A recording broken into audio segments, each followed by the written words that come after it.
Hello everyone, my name is Colby Mulhausen and today I'll be presenting my project on satellite orbits and conic sections. In pre-calculus we learned about conic sections as shapes, circles, ellipses, parabolas, and hyperbolas. But in the real world, especially in aerospace and astronomy, these shapes describe how satellites actually move in space.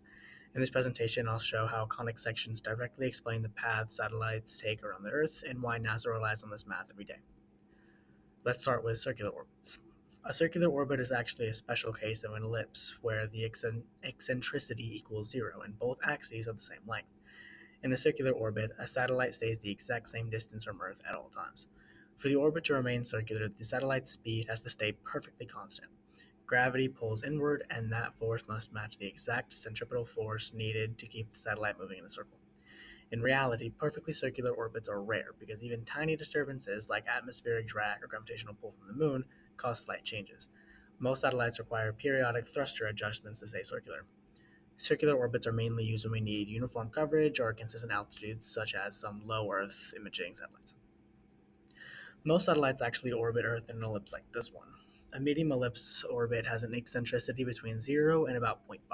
According to Kepler's first law, every closed orbit around a planet is an ellipse, and the Earth sits at one of the foci, not in the center. This means the satellite moves closer and farther from Earth throughout the orbit. At the closest point, called perigee, gravity is stronger, so the satellite speeds up. At apogee, which is the farthest point, gravity is weaker and the satellite slows down. This changing speed demonstrates Kepler's second law. The satellite sweeps out equal areas at equal times. Medium elliptical orbits are useful for Earth observation missions. Climate satellites such as transfer orbits when moving satellites are high to higher orbits. Some satellites use extremely stretched ellipses called high eccentricity orbits. These have eccentricities above about 0.5. In a high eccentricity orbit, the satellite spends most of its time far from Earth, near apogee, because that's where it moves the slowest. This is actually a huge advantage for certain missions. For example, Russia uses what's called a Molniya orbit, which has an eccentricity of around 0.7. This orbit allows a satellite to hover over northern regions for almost 8 hours at a time.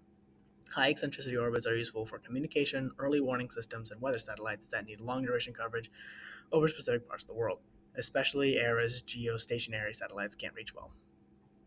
The International Space Station orbits Earth in what's called low Earth orbit, around 400 kilometers above the surface. Its orbit is very close to circular, but technically it still has a very small eccentricity, less than 0.01. The ISS travels incredibly fast, around 17,000 miles per hour, or 7.66 kilometers per second. Because of this speed, it completes one full orbit in about 90 minutes. That means the astronauts aboard the ISS see 16 sunrises and 16 sunsets every day.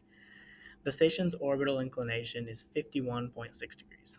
This angle was chosen because the spacecraft could reach the ISS from both the United States and Russia. Low Earth orbit is ideal for human spaceflight because it allows regular resupply missions, lower radiation exposure, and frequent communication with mission control. The GPS satellites we rely on every day, whether for driving directions, aviation, shipping, or even phone location, orbit much higher in what's called medium Earth orbit. GPS satellites orbit at about 20,200 kilometers above Earth, and they complete one orbit every 12 hours. Their eccentricity is extremely small, around 0.01, because the GPS systems need incredibly stable, predictable timing signals. Each GPS satellite carries an atomic clock for precise measurements. If their orbits weren't close to perfectly circular, the timing would drift and GPS accuracy would collapse.